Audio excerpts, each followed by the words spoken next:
So they are absolutely writing vague and poorly written legislation in this race to see who can be the most conservative, to out-conservative each other, and they're playing this political game on the backs of Idahoans. Well, since the Dobbs decision in June of 2022, which triggered Idaho's abortion ban that August, there have been several lawsuits filed against Idaho's abortion laws, including those passed in the years following the original Senate Bill 1385.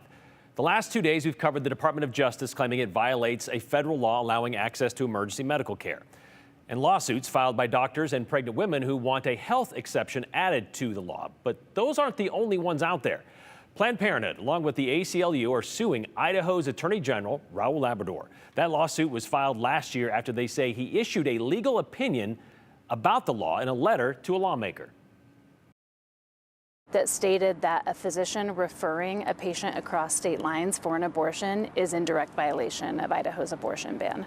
AG Labrador did rescind the letter, but his office refuses to state whether or not that is his interpretation of the law and whether or not he will apply the law that way. So we filed suit immediately to get injunctive relief and provide some clarity so physicians know what they can and can't do.